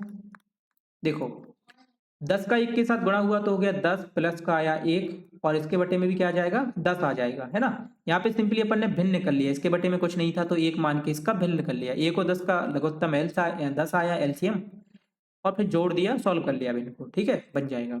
ओके, यहाँ पे हो गया 12,600। देखो 10 और 1 जुड़ गया तो कितना हो गया? 11, और बटे में कितना आ गया? 10 आ गया। घात कितनी हो जाएगी? 2 की हो जाएगी। क्लियर? बहुत बढ़िया। अब देखो 12,600, यहाँ पे 11/10 की घात 2 है, मतलब अपन 11/10 को 2 बार ऐसे लिख सकते हैं। लिख सकते हैं ना? बिल्कुल लिख सकते हैं। लिख लिया, ठीक है। 11/10 की घात 2 है तो इसको 2 बार लिख लिया। जैसे 3 की घात 2 होती है तो क्या अपन इसको इस तरीके से लिख सकते हैं? 3 गुणा में 3, बिल्कुल लिख सकते हैं। ठीक है, ओके। चलो इसको इरेज कर देता हूँ। ठीक है, अब देखो यहाँ पे 1 जीरो से 1 जीरो कट गया, है ना, भाग में है तो कट जाएगा। दूसरे जीरो से दूसरा जीरो कट गया, क्या मिला? 126 गुणा में 11 गुणा में 11। अब देखो इस 11 का 11 के साथ गुणा करोगे तो क्या मिलेगा? 121 मिलेगा, हमें पता है सिंपली। अब 126 का 121 के साथ गुणा करेंगे तो इसका गुणा कर देंगे तो मिलेगा 15,246। ठीक है, 126 का आप 121 के साथ गुणा करोगे तो आपको यही मिलेगा, 15,246 मिलेगा। अब ए निकल आया है हमारा। ए क्या होता है? अमाउंट होता है। अब हमें पता करना था क्या? आई पता करना था, है ना, ब्याज पता करना था, चक्रवृद्धि ब्याज कितना है। तो चक्रवृद्धि ब्याज बराबर होता है हमारा ए माइनस का पी, यानी कि जो ये अमाउंट आया है 15,246, इसमें से अगर हम मूलधन को घटा देंगे तो हमें चक्रवृद्धि ब्याज यानी कि कंपाउंड इंटरेस्ट है वो पता चल जाएगा। तो यहाँ पे लिखेंगे 15,246 माइनस कर देंगे 12,600 को, क्योंकि अपना प्रिंसिपल अमाउंट कितना था? 12,600 था। चलिए इसको सॉल्व करते हैं। 6 में से 0 गया तो 6, 4 में से 0 गया तो 4, यहाँ पे 2 में से 6 जाएगा नहीं तो इसको 12 ले लेंगे। 12 में से 6 गया तो 6, यहाँ पे बचा 4, 4 में से 2 गया तो 2, और 1 में से 1 गया तो 0। यानी कि जो कंपाउंड इंटरेस्ट आया वो कितना आया? 2646 आया, 2,646। तो इस तरीके से हमारा जो कंपाउंड इंटरेस्ट है वो निकल आएगा, और कितना आएगा? 2,646 आएगा। और आप देख सकते हो सी ऑप्शन में आपको सेम ही दिया गया है, 2,646। तो इसका आंसर क्या होगा? सी ऑप्शन 2,646 हो जाएगा। और आई होप कि आपको ये क्वेश्चन समझ में आया होगा कैसे करना है। ठीक है, आप चाहें तो इसके नोट्स भी बना सकते हो, बढ़िया तरीके से वीडियो को थोड़ा सा पॉज कर लो, रुका लो, और बढ़िया तरीके से इसका नोट्स है वो बना लो। फॉर्मूला आपको पता ही होगा, पढ़ा होगा 8 की बोर्ड परीक्षा में या बोर्ड के एग्जाम्स के लिए। ठीक है, ये पूरा इस तरीके से हमने क्वेश्चन है उसको सॉल्व कर लिया है। ठीक है, ओके। चलिए अगला क्वेश्चन देख लेते हैं। 87, in the adjoining figure ABCD is a parallelogram in which angle A equal to 72, then the value of angle C is. संलग्न चित्र में ABCD एक समांतर चतुर्भुज है जिसमें एंगल A बराबर 72 डिग्री है, तब एंगल C का मान होगा। देखो जो A वाला एंगल है ना वो 72 का है, तो हमें C वाला बताना है, C वाला कितने का होगा। हमें पता है कि समांतर चतुर्भुज के जो आमने सामने के कोण होते हैं, विपरीत कोण होते हैं, वो कैसे होते हैं? समांतर होते हैं। तो अगर ये 72 का है तो ये वाला भी कितने का होगा? 72 का होगा। सी वाला कोण कितने का होगा? 72 डिग्री का होगा। ये ऑप्शन इसका क्या हो जाएगा? करेक्ट आंसर हो जाएगा। ठीक है, ये इसकी प्रॉपर्टी होती है एक समांतर चतुर्भुज की, कि इसके जो सम्मुख कोण होते हैं वो कैसे होते हैं? बराबर होते हैं। तो 87 का जो आंसर होगा वो 72 हो जाएगा। चलिए आगे बढ़ते हैं, अगला क्वेश्चन देखते हैं। अगला क्वेश्चन है 88, दो सिक्कों को एक साथ उछालने पर एक शीर्ष आने की प्रायिकता क्या है? दो सिक्कों को एक साथ उछालने पर शीर्ष आने की प्रायिकता क्या है? देखो दो सिक्कों को अपन एक साथ उछालेंगे, ठीक है, तो हो सकता है कि दोनों सिक्कों पर हेड आए। अब एच का मतलब होता है हेड यानी कि चित्र, शायद। टी का मतलब होता है टेल यानी कि पट, चित्र पट, ऐसे ही कुछ बोलते हैं। ठीक है, दो सिक्कों को एक साथ उछाला तो हो सकता है दोनों पर हेड आ जाए, ठीक है। हो सकता है कि दोनों पर क्या आ जाए, टेल आ जाए। हो सकता है कि पहले पे हेड आए दूसरे पे टेल आए। हो सकता है कि दूसरे पे टेल आए पहले पे हेड आए, है ना। इस तरीके से कुल इसमें जो चार आउटकम आते हैं, ठीक है। दो सिक्कों को एक साथ उछालोगे तो उसमें चार आउटकम आएंगे, या तो दोनों पे हेड आएगा या फिर दोनों पे टेल आएगा।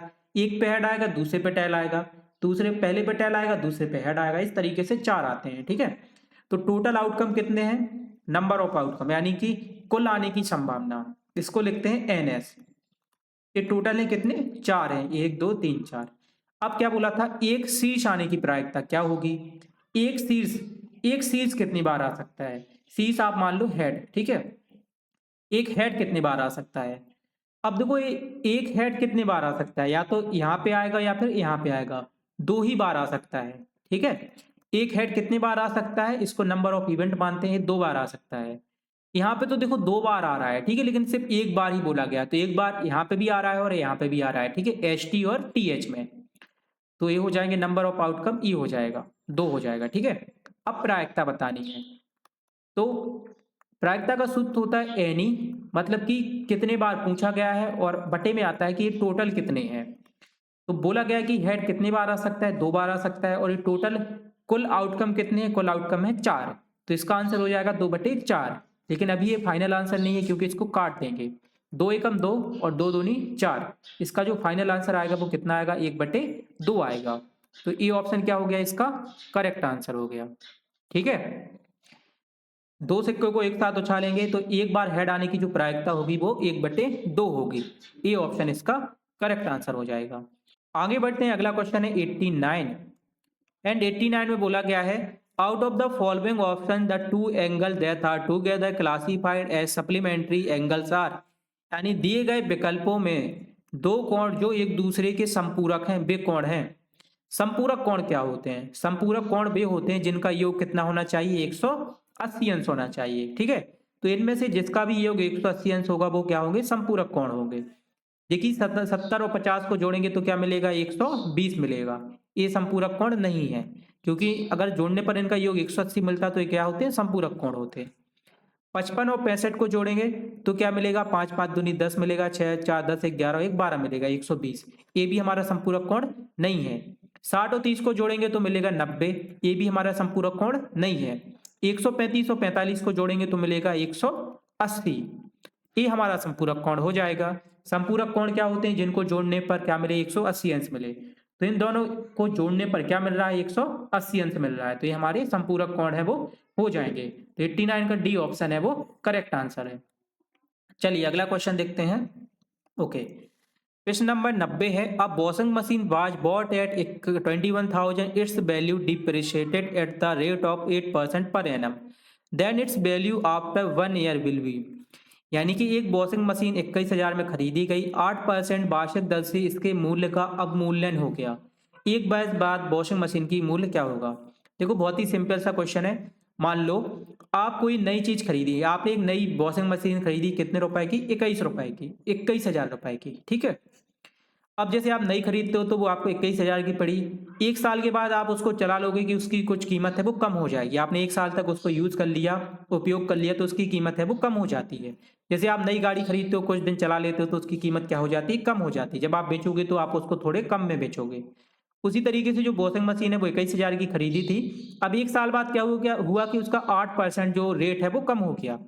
इसका जो रेट कम हो गया वो कितना हो गया, 8% हो गया। तो हमें बताना है कि वो अब एक साल के बाद कितने रुपए में बेची जाएगी।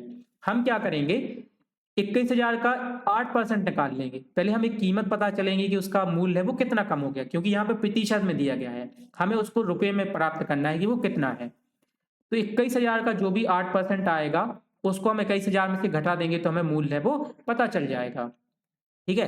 तो सबसे पहले तो हमें इस 8% को पता करना है कि कितने रुपए उसकी कीमत है वो कम हो गई है, ठीक है। मान लो 21,000 की खरीदी थी, अब उसका कुछ मूल्य कम हो गया है, तो वो मूल्य क्या कम हुआ है उसको पता करना है। कैसे निकालेंगे, 21,000 का 8% निकाल लेते हैं।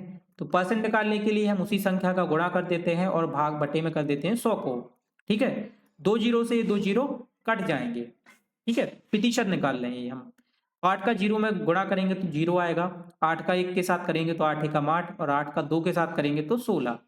यानी कि अब उसका जो मूल्य है वो 1680 रुपए कम हो गया है। ठीक है, अब जब इसका 21,000 में खरीदी थी, 1680 रुपए मूल्य कम हो गया है, तो ये कितने में बिकेगी? घटा देंगे, जीरो में से जीरो गया तो जीरो, 10 में से 8 गया तो 2। ठीक है, और यहाँ पे जीरो में से 6 जाएगा तो बचेगा कितना, सॉरी 9 में से 6 जाएगा तो बचेगा 3। यहाँ पे 10 में से 1 गया तो बचा 9 और यहाँ पे बचा 1, यानी कि 19,320। अब आप इसको बेचोगे तो कितने रुपए में जाएगी? ये जाएगी 19,320 रुपए में। डी ऑप्शन इसका करेक्ट आंसर हो जाएगा। डी ऑप्शन क्या होगा? इसका करेक्ट आंसर होगा। अगर आपने 21,000 की खरीदी है और 8% के अवमूल्यन के बाद आप इसको बेचोगे तो आप 19,320 रुपए में बेच पाओगे। तो 90 का आंसर होगा डी ऑप्शन। अगला क्वेश्चन है 91। 32 बटे में 243 और करनी है 5 की, इसका मान बताना है। देखो 32 का आप जब एलसीएम लोगे तो आएगा 2, 16, 8, 4, 2, 2 एकम 1। ठीक है, इसी तरीके से आप 243 का लोगे, 3 से कटेगा 81 आएगा, फिर से 3 से कटेगा 27 आएगा, 3 से कटेगा 9 आएगा, 3 से कटेगा 3 आएगा और 3 से कटेगा 1 आएगा। यानी कि आप 32 को लिख सकते हो 2 की घात 5 और 343 को आप क्या लिख सकते हो? 343 को लिख सकते हो आप 3 की घात 5। इस तरीके से लिख सकते हो। करनी 5 की है, मतलब अपन को इसके कुल 5 के जोड़े बनाने पड़ेंगे। तो 32 को लिख दिया 2 की घात 5 और 343 को लिख दिया 3 की घात 5। ठीक है, घात लिखा हुआ है 5। चलो थोड़ा सा इसको अपन सही तरीके से लिख लेते हैं। ओके, इस 5 को थोड़ा सा ऊपर लिख लेंगे ताकि आपको समझ में आए कि घात ही लिखा हुआ है, वैसे घात तो है ही है। ओके, अब देखो यहाँ पे करनी भी कितने की है? 5 की, और घात भी कितने की है? 5 की। तो 5 से 5 कट जाएगा, आंसर आएगा 2/3। 2/3 रूट से बाहर आ जाएगा, है ना? तो इसका करेक्ट आंसर होगा डी ऑप्शन, 2/3। डी ऑप्शन क्या हो जाएगा? इसका करेक्ट आंसर हो जाएगा। चलिए आगे बढ़ते हैं, अगला क्वेश्चन है, देखते हैं। अगला क्वेश्चन है 92। If one factor x square plus 12x plus 36 is x plus 6, then its other factor will be. यानी कि x square plus 12x plus 36 का एक गुणनखंड x प्लस 6 है, तब दूसरा गुणनखंड क्या होगा? बहुत ही सिंपल क्वेश्चन है, लेकिन ये थोड़ा सा ट्रिक वाला क्वेश्चन है। अगर आपको इसका मेथड पता नहीं होगा तो आप इस क्वेश्चन को सॉल्व नहीं कर पाओगे। ठीक है, हम क्या करेंगे, इस x प्लस 6 का इसमें भाग कर देंगे तो हमें जो दूसरा गुणनखंड है वो मिल जाएगा। ठीक है, भाग कैसे करेंगे? चलिए यहाँ पे लिख लेते हैं। अब भाग करना या तो आपको आता होगा या फिर नहीं आता होगा, क्योंकि थोड़ा सा टफ होता है और अधिकांश बच्चों से नहीं आता है। ठीक है, ओके, तो चलिए मैं आपको फिर एक सिंपल सा ट्रिक बताऊंगा, लेकिन उसमें चांसेस है कि आपको हो सकता है कि क्वेश्चन गलत हो जाए, लेकिन ये भाग करना सीख लेना आप, ज़्यादा कोई बड़ी बात नहीं है। x प्लस 6, अब यहाँ पे एक्स स्क्वायर है, यहाँ पे x है, तो एक्स स्क्वायर को x बनाने के लिए कितने से गुणा करना होगा? x से करना होगा, तो ये हो जाएगा एक्स स्क्वायर। ठीक है, x का 6 के साथ होगा तो हो जाएगा 6x। ओके, घटा देंगे, जैसे कि भाग में घटाते हैं, तो इसे एक्स स्क्वायर से एक्स स्क्वायर कट गया, 12x में से 6x गया तो बचा 6x। अगली संख्या लेंगे जो कि प्लस का 36, इसको ले लिया। अब यहाँ पे 6x है और यहाँ पे सिर्फ x है, तो इसमें 6 से गुणा कर देंगे, है ना? तो हो जाएगा 6x और 6 का 6 के साथ गुणा होगा तो हो जाएगा 36। क्या हो जाएगा? 36 हो जाएगा। चिन्ह बदल देंगे, घट जाएंगे, क्या बचा? 0। मतलब अगर एक संख्या x प्लस 6 है तो दूसरी संख्या भी क्या होगी? x प्लस 6 होगी, है ना? x प्लस 6 का x प्लस 6 के साथ गुणा कर देंगे तो अपन को क्या मिल जाएगा? ये जो पूरा गुणनखंड है वो मिल जाएगा। तो बी ऑप्शन इसका करेक्ट आंसर हो जाएगा। ठीक है, और सिंपल ट्रिक क्या थी? देखो x प्लस 6 का x प्लस 6 के साथ गुणा करोगे तो आपको यही मिल जाएगा। गुणा करना तो आता होगा ना, ऐसे गुणा कर लेना, गुणा करोगे तो भी यही संख्या मिल जाएगी। तो आप इस तरीके से थोड़ा आइडिया भी लगा सकते हो, दिमाग में सोच भी सकते हो कि इसका आंसर ऑप्शन में से क्या हो सकता है। ठीक है, ओके, जैसे कि आप 3 का गुणा 6 के साथ करोगे तो 18 मिलेगा, जबकि यहाँ पे क्या दिया गया? 36, यानी कि ये ऑप्शन तो होगा नहीं। इस 3 का भी करोगे तो 18 मिलेगा, जो कि यहाँ पे 36 दिया गया, ये भी नहीं होगा। इस -6 का प्लस 6 के साथ करोगे तो माइनस का 36 मिलेगा, लेकिन यहाँ पे प्लस का 36 दिया गया है, मतलब ये भी नहीं होगा। इस प्लस 6 का प्लस 6 के साथ करोगे तो 36 मिल सकता है ना? इसलिए बी ऑप्शन क्या हो जाएगा? करेक्ट आंसर हो जाएगा। ऐसा भी आप सोच सकते हो, दिमाग लगा सकते हो। चलिए आगे बढ़ते हैं, अगला क्वेश्चन देखते हैं 93। 93 क्वेश्चन में बोला गया है 72% of 25 student are interested in mathematics, but percentage of student are not interested in mathematics. देखो 25 विद्यार्थियों में से 72% विद्यार्थी गणित में रुचि रखते हैं, कितने प्रतिशत विद्यार्थी गणित में रुचि नहीं रखते हैं। हमें पता है कि जो टोटल प्रतिशत होता है वो कितने प्रतिशत होता है, 100% होता है ना। अपन भी जब भी बोलते हैं अपन बोलते हैं 100% सच बात है, मतलब जो ज्यादा से ज्यादा परसेंटेज होता है वो 100% होता है। अब 72% विद्यार्थी गणित को पसंद नहीं करते हैं, हमें बताना है कि कितने प्रतिशत विद्यार्थी गणित को पसंद नहीं करते हैं। ठीक है, 72% करते हैं, तो 100 में से हम 72 को घटा देंगे, कितना बचेगा, 28 बचेगा। मतलब 28% जो विद्यार्थी हैं वो गणित में पसंद नहीं करते, गणित में रुचि नहीं रखते।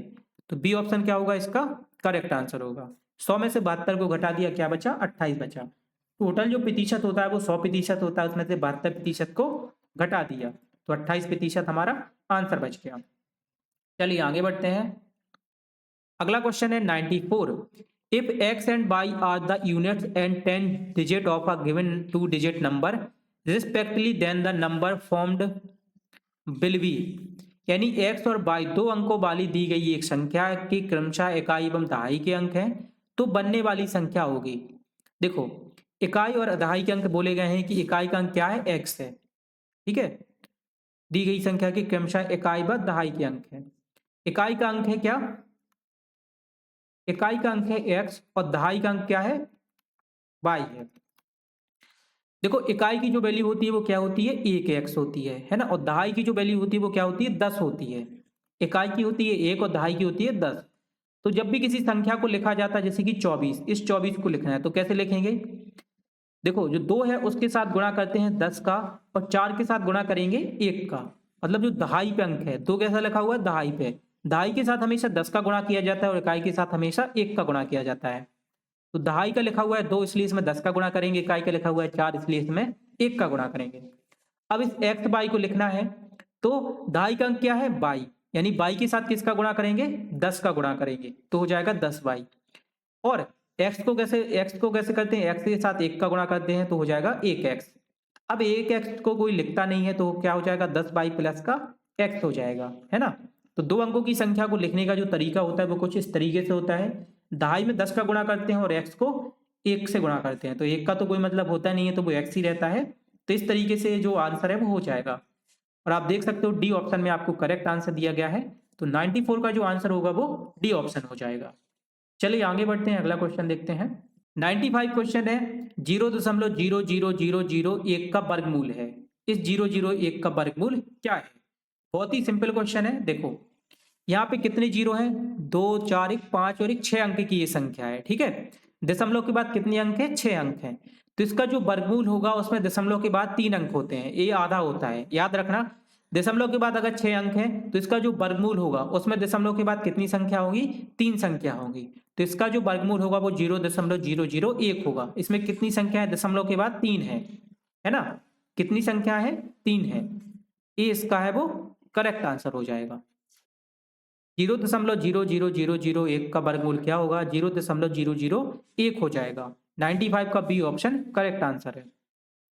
चलिए आगे बढ़ते हैं, अगला क्वेश्चन देखते हैं। 96। There are 2401 students in a school. PT teacher wants them to stand in row and column such that the number of row is equal to the number of column, then the number of rows। यानी एक विद्यालय में 24,001 विद्यार्थी हैं। PT अध्यापक उन्हें पंक्ति में स्तंभ एवं इस प्रकार खड़ा करना रखना चाहता है कि पंक्तियों की संख्या स्तंभों की संख्या के बराबर हो। तो पंक्तियों की संख्या क्या है, इस तरीके के क्वेश्चन में क्या करते हैं, जो भी संख्या दी रहती है उसका एलसीएम कर लेते हैं। ठीक है, चलिए एलसीएम कर लेते हैं। 2 एकम 2, 2 से नहीं कटेगा, ये 3 से कटेगा, 3 से भी नहीं कटेगा, है ना। ये कितने से कटेगा, थोड़ा सोचना पड़ेगा। 21 आएगा, ठीक है। ये 7 से कटेगा, 7 चौक 7 ती 21 आएगा, 30 हो जाएगा। 7 चौको 28, 2 बचेगा, ये 7 ती 21 फिर हो जाएगा। इसको काटेंगे तो आएगा 49, फिर से काट देंगे तो आएगा 7, और 7 से काट देंगे तो आएगा 1। ठीक है, क्या आएगा, 7 गुणा में 7 गुणा में 7 गुणा में 7, है ना। इस 7 गुणा में 7 गुणा में 7 गुणा में 7 आएगा। अब इसमें दो दो के जोड़े बना लेंगे तो इन दो का जोड़ा बन जाएगा और इन दो का जोड़ा बन जाएगा। यहाँ से मिला 7 और यहाँ से भी क्या मिला, 7 मिला। एक हिसाब से इसका वर्गमूल ही बताना है। ठीक है, 7 गुणा में 7 करेंगे तो मिलेगा 49, यानी कि इसका आंसर क्या होगा, डी 49 होगा। 49 अपन लाइनें बनाएंगे ऐसी, ठीक है। और एक लाइन में कितने बच्चे होंगे, एक लाइन में 49 बच्चे होंगे। तो इस तरीके से 49 लाइन में टोटल जो बच्चे होंगे वो 2401 होंगे। 96 का डी ऑप्शन है वो सही आंसर हो जाएगा। चलो आगे बढ़ते हैं, अगला क्वेश्चन देखते हैं। 97, the difference between two whole numbers is 66, the ratio of these two number is 2:5, what are the two number. दो पूर्ण संख्याओं का अंतर 66 है, इन दोनों संख्याओं का अनुपात 2:5 है, तो ये दो संख्याएं क्या हैं। बोला गया है कि दो पूर्ण संख्याओं का अंतर है वो 66 है। मान लेते हैं कि जो पहली संख्या है, जो फर्स्ट नंबर है वो क्या है, वो x है, तो दूसरी क्या हो जाएगी। अब देखो इन दोनों का जो अंतर था वो कितना था, 66 था, तो जो दूसरी संख्या होगी वो होगी x प्लस 66। ठीक है, जो दूसरी संख्या होगी वो क्या होगी, x प्लस 66 होगी। अब बोला गया था कि इन दोनों संख्याओं का अनुपात 2:5 है, मतलब कि x और x प्लस 66 का जो अनुपात है वो कितना है, 2:5 है। ठीक है, ये हमारी क्या बन जाएगी, इक्वेशन बन जाएगी। बस इसी इक्वेशन को सॉल्व करना है, तो हो जाएगा 5x क्रॉस मल्टीप्लाई होगा 5 का x के साथ, तो 5x आ गया। यहाँ पे 2 का होगा x के साथ तो हो जाएगा 2x, और 2 का होगा 66 के साथ तो आएगा कितना, 2 का ये आएगा 132। ठीक है, कितना आ जाएगा, 132 आ जाएगा। अब इस 2x को हम इस तरफ ले आएंगे तो हो जाएगा 5x माइनस का 2x, और बराबर में हो जाएगा 132 के। 5x में से 2x चला गया तो बचा 3x, बराबर में हो गया 132। x की वैल्यू निकालेंगे तो हो जाएगा 132/3। ठीक है, बहुत बढ़िया। अब इस 3 का भाग कर देंगे 132 में, तो 3 का भाग पहले 13 में 4 बार जाएगा, 12 आएगा, फिर ये भी 12 हो जाएगा तो फिर से 4 बार जाएगा। मतलब कि जो पहली संख्या है वो कितनी है, 44 है। x का मान कितना है, 44 है। अब दूसरी संख्या क्या थी, ठीक है, फर्स्ट संख्या तो 44 हो गई, दूसरी क्या हो जाएगी, दूसरी थी हमारी x प्लस 66, यानी कि 44 प्लस का 66, दोनों को जोड़ देंगे तो हो जाएगा 6 4 10, 6 4 10 और 11, यानी कि दूसरी संख्या है वो 110 है। तो इसका करेक्ट आंसर क्या होगा, ए ऑप्शन, 44 और 110 इसका करेक्ट आंसर हो जाएगा। आप देख सकते हो पूरे क्वेश्चन को किस तरीके से सॉल्व किया है। जो क्वेश्चन में बोला गया था उसी तरीके से हमने क्वेश्चन बनाई और क्वेश्चन को सॉल्व कर लिया। तो इसका आंसर हो जाएगा ये ऑप्शन, 44 और 110। चलिए आगे बढ़ते हैं, अगला क्वेश्चन देखते हैं 98। किसी चतुर्भुज के चारों कोणों का योग होता है the sum of 4 angle of a quadrilateral is.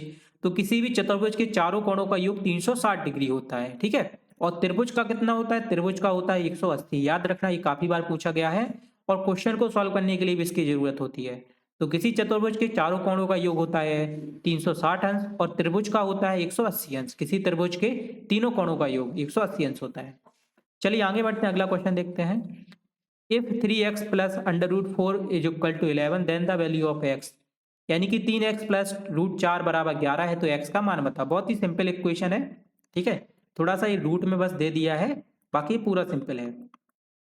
देखो इस √4 को लिख सकते हैं अपन 2, 3x प्लस √4 हो जाएगा 2 बराबर में 11।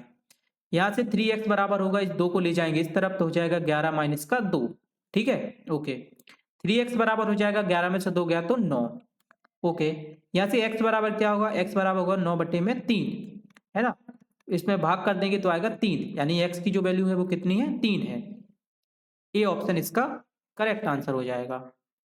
99 का आंसर क्या होगा, ए ऑप्शन। चलिए आगे बढ़ते हैं, अगला क्वेश्चन देखते हैं। अगला क्वेश्चन है 100। आकृति में x डिग्री का मान होगा, इस आकृति में जो x डिग्री है उसका हमें मान बताना है। बहुत ही अच्छा क्वेश्चन है। देखो जो ये वाला कोण है ना, ये 125 डिग्री का है। ठीक है, तो इस तरफ का जो कोण होगा वो कितने डिग्री का होगा, ये हमें बताना है।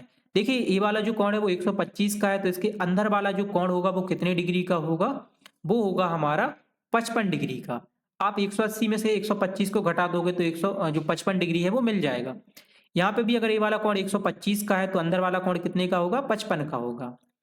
अब ये त्रिभुज है, त्रिभुज के दो कोणों का योग 55 55 है, तो तीसरा कोण क्या होगा, 180 में से हम इन दो 55 को जोड़ देंगे तो हो जाएगा 55 55 110, है ना। 55 और 55 जोड़ दिया कितना होगा, 110, घटा देंगे तो आएगा 70। यानी कि जो ये अंदर वाला कोण है वो कितने का है, 70 का है। अब अंदर वाला कोण 70 है, तो बाहर वाला कोण x है और इस x का हमें मान बताना है। तो अब हम 180 में से किसको घटा देंगे, 70 को घटा देंगे, क्योंकि एक ही लाइन पे जो कोण होते हैं उनका योग कितना होता है, 180 अंश होता है।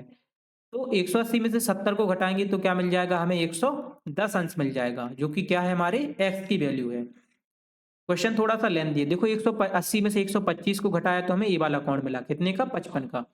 यहाँ पे भी 125 80 में से 125 को घटाया तो ये वाला कोण मिला हमें, कितने का, 55 का। अब ये दो कोण 55 के हैं तो तीसरा कोण कितने का होगा।